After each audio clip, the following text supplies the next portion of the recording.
হয়, ৰাজ্যৰ 5টা সমষ্টি উপ নিৰ্বাচনৰ দলৰ জয়যাত্ৰা শুনিবলৈ পাব যে 3টা সমষ্টি বিজেপি প্ৰাৰ্থীয়ে ইতিমধ্যে জয়লাভ কৰাৰ বিপৰীতে আন 2টা সমষ্টি এটা সমষ্টি হৈছিল বিজেপিৰ মিত্ৰ দল UPPL-ৰ দলে জয়লাভ কৰিছিল, আন এটা সমষ্টিয়ে জয়লাভ কৰাৰ দিশে অগ্ৰসৰ হৈছিল। ইয়াৰ বিতং তথ্য জানিবলৈ পাব। অসমৰ সৈতে ভাৰতৰ কিছুমান প্ৰান্তৰ পৰা আহি পৰিছে কেইবাটাও গুৰুত্বপূৰ্ণ খবৰ, আৰু এনেবোৰ খবৰ চোৱাৰ বাবে চেনেলটোকে ছাবস্ক্ৰাইব কৰি ভিডিঅ'টো এটা লাইক কৰি দিব। আজিৰ খবৰটো হৈছিল যে 107 নং থাওৰা সমষ্টি বিজেপি প্ৰাৰ্থী সুশান্ত বৰগোহাঁয়ে 29,931টা ভোটৰ ব্যৱধান বিজয় সাব্যস্ত কৰিবলৈ সক্ষমতা হৈছিল। সুশান্ত মুঠ ভোট লাভ কৰিছিল 53,280টা ভোট। বিধানসভাৰ নিৰ্বাচন বিজেপি প্ৰাৰ্থী কুশল দুৱাৰীকে 2006 চনতে ভোটাৰ ব্যৱধানৰ পৰাস্ত কৰি থাওৰা বিজেপি সাব্যস্ত কৰিবলৈ সুশান্তই আপোনালোকে বাতৰি শুনিবলৈ পাব DYG 323 চেনেলত। ৰূপজ্যোতি কৰ্মীয়ে যে পাছতে বিজেপিৰ সুশান্ত বৰগোহাঁয়ে যোগদান কৰা সমষ্টিটো উপ নিৰ্বাচন অনুষ্ঠিত হোৱাটো নিশ্চিত হৈছিল। এইবাৰ আহিছোঁ তামুলপুৰ সমষ্টিলৈকে যে বৰ্তমানলৈকে তামুলপুৰ সমষ্টি ভোট গণনা অন্ত পৰা নাই যদিও UPPL-ৰ প্ৰাৰ্থী জলেল ময়াৰী 49,478টা ভোটৰ ব্যৱধান আগবঢ়াই আছে। এই সমষ্টি UPPL-ৰ প্ৰাৰ্থীগৰাকী নিৰ্বাচিত হোৱাটো নিশ্চিত বুলি জানিব পৰা গৈছে।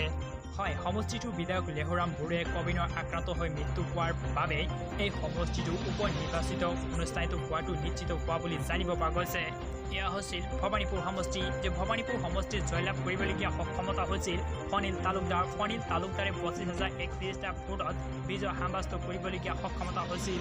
তেওঁৰ মুঠ ভোট আছিল যে 63,355টা ভোট। বিধানসভাৰ নিৰ্বাচিত UDF-ৰ বিধায়ক হিচাপে নিৰ্বাচিত হৈছিল ফণিল তালুকদাৰ। সেইবাবে তেওঁ লাভ কৰা ভোটৰ সংখ্যা আছিল 55,975টা ভোট। আপোনালোকে বাতৰি শুনিবলৈ পাব DYG 323 চেনেলত।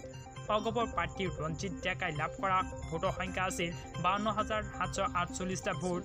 3,227টা ভোটৰ ব্যৱধানতে UDF-ৰ পৰা বিধায়ক ফণিল তালুকদাৰ যে বিজেপি যোগদান কৰি পুনৰ বিধায়ক হিচাপে নিৰ্বাচিত হোৱা ফণিল তালুকদাৰে এইবাৰ 25,000তকৈও অধিক ভোটৰ ব্যৱধান জয়লাভ কৰিবলগীয়া সক্ষমতা হৈছিল।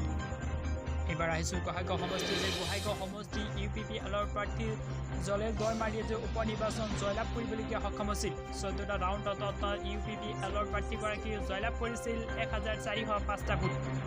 তেওঁৰ সৰ্বমুঠ ভোটৰ সংখ্যা আছিল যে 58,278টা ভোট। যে কংগ্ৰেছৰ প্ৰাৰ্থীগৰাকী জয়লাভ কৰিছিল 3,342টা ভোট। BPF-ৰ প্ৰাৰ্থীগৰাকীয়ে 20,178টা ভোট জয়লাভ কৰিছিল। যে সেই অনুসৰি জলেল দৈমাৰীয়ে যে মুঠ 27,936টা ভোটত ব্যৱধানত বিজয় সাব্যস্ত কৰিবলগীয়া সক্ষম হৈছিল। আজিৰ বাতৰি ইমানতে অন্ত পৰিল। পৰৱৰ্তী বাতৰি নিউজ লাইভ।